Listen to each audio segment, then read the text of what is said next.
Hello, welcome to Luck Voice Videos.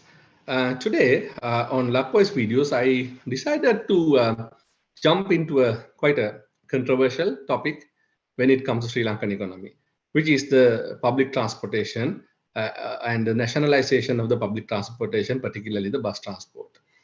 As you already know, Sri Lanka's bus transportation was nationalized in 1958 under the SWRD Bandaranaike Prime Minister's government. However, to see what led to that and after that, it's good to have a look at how and what the bus transportation of Sri Lanka was in the early years. Now, since 1907, there was some form of bus transportation in Sri Lanka. From 1907 to 1940, the bus transportation in Sri Lanka was done by individual bus owners providing the services in the areas that they suit to be profitable.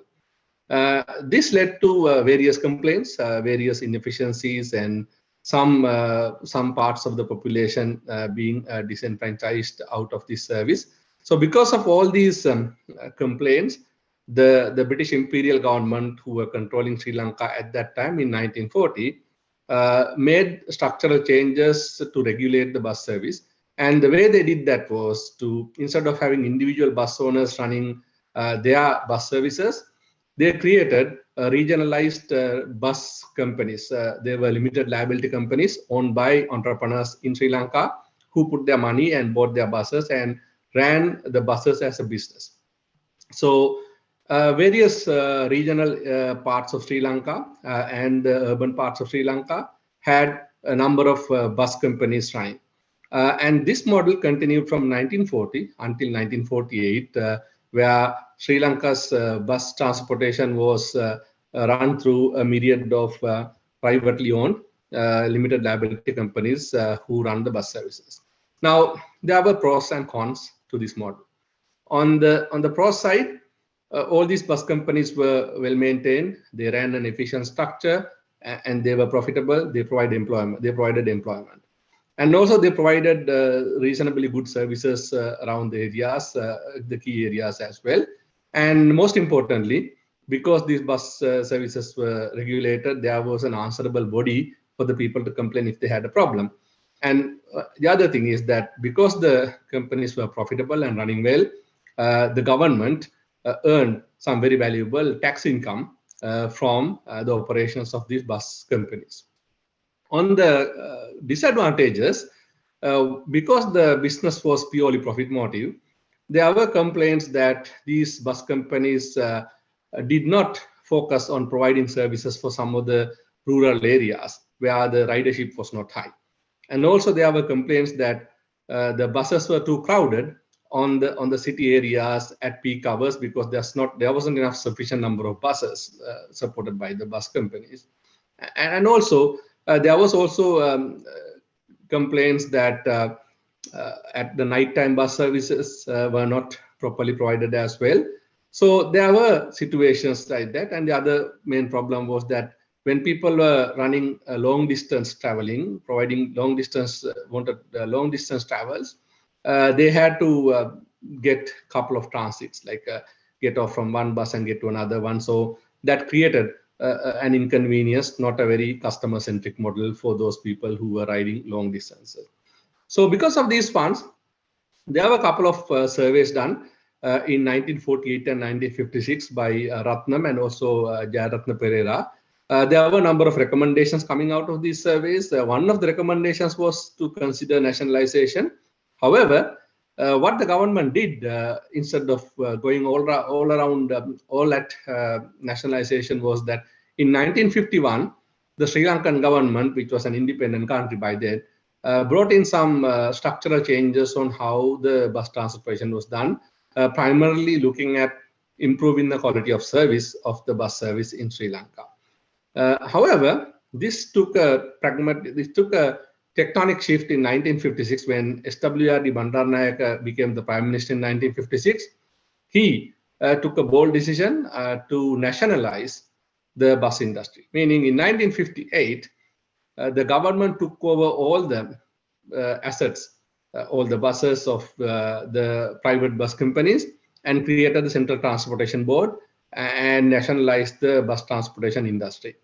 Now, from the outset, it looked like an attempt to address the shortcomings and providing a quality of service that is desirable for the population, which looks like that. However, there were allegations that it is more politically motivated than looking at the large economic need, because the reason being, almost all of these bus company owners supported the United National Party, which was the opposition at that time, and SWRD Bandaranaike wanted to cut the funding sources for the opposition by nationalizing the business run by the UNP supporters. So, on the other side, it was also alleged that creating the CTB, the Central Transportation Board, was kind of an overarching government oversight and trying to take over a public sector enterprise and trying to create a government monopoly. Now, the result of that was from 1958 to 1980, Sri Lanka's bus transportation was entirely done by the CTB. Now, of course, it expanded the services, but also simultaneously, CTB started incurring heavy financial losses year after year after year. And these local losses accumulated over time. And all these losses went to the government treasury, and the government treasury either had to borrow or use reserves to fund these large funding gaps of the CTB between its operational expenses and the operational income. And this became a major spending cost center for the government for many decades because of the losses it made. Because it was stretching itself too thin, the losses of this public enterprise was inevitable because of its very structure. And the other problem was that because it was a public sector organization, it soon became one of the more corrupt organizations as well, where successive governments, when the governments come in, the ministers and influential people with the government use this as a place to provide employment for their supporters, because it's a public sector, state-owned enterprise. As any other state-owned enterprise, the government ministers and their friends are able to influence the hiring process to give jobs that may or may not serve a purpose for the organization. All in all, CTB became a huge loss-making body every year. And it was in 1980 that the government of J.R. Jayawardena as the president decided to again allow private bus transportation back into the system of Sri Lanka, because they realized that sustaining CTB as the sole transportation provider for the nation was not a sustainable business model for the Sri Lankan government. However, J.R. Jayawardena also made a mistake, in my opinion, that rather than going back to the limited liability bus companies that they had until 1958, J.R. Jayawardena went right back to 1907 and introduced individual bus owners again. And that was a tried and tested and failed method. But unfortunately, that's what the government did in 1980. And that's the model we have from then to now in 2023. We still have individual bus owners riding side by side with the CTB still running its operation, still making losses. As I learned in the last year, CTB had made a loss of something in the range of 3 billion rupees. So it's a massive loss-making body even today.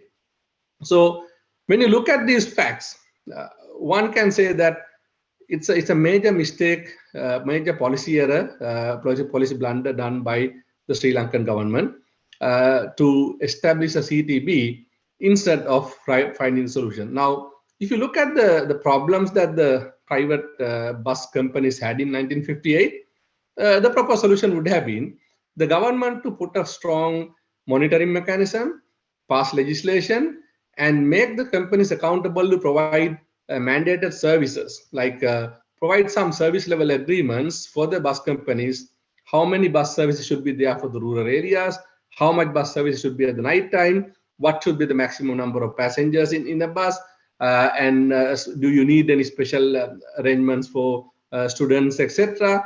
And also just make sure that continuous routes will be available for the long distance travel. Those are the things that the government could have done through legislation, and also have a conversation with the bus companies and finding out, because to provide those services, the bus companies will have to incur an additional cost.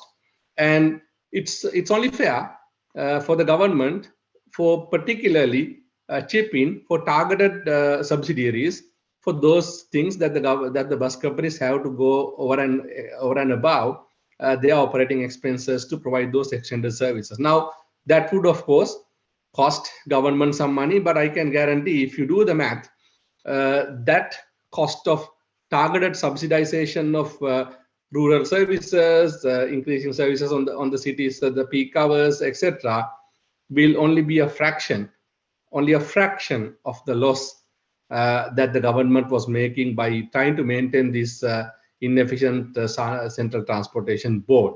And that is the reality. That would have been a much more robust structure. And the other thing is, had that been done, even after 1958 up to today, the bus companies would have profited, and out of the profit, government would have continued to earn revenue of corporate taxes from all those multiple bus companies operating in the country, which is a big thing for the Sri Lankan government, because now we are talking how much losses the government makes due to various state-owned enterprises. So this would have been one of those loss-making state-owned enterprises of the balance sheet of the Sri Lankan government. So I think if you look at the facts and if you do a proper retrospective, looks like in 1958, the Sri Lankan government made a mistake by establishing CTB as opposed to making structural changes to make the existing limited liability bus companies operate better. Again, I hope that the current government will take note of it and do the right thing and think about going back to that structure that existed between 1940 and 1958 to have regionalized bus companies, which seems to be a better operating model for the bus transportation in Sri Lanka. So I thought of sharing this with you in Luckvoice videos today, and invite you to provide your comments. Go to the Luckvoice Canada Facebook, Luckvoice Canada YouTube, and provide your comments. Engage in a discussion. You may agree or disagree, or agree to disagree, but we will continue the discourse and try to bring around situations and topics of this nature in the future as well. Thank you.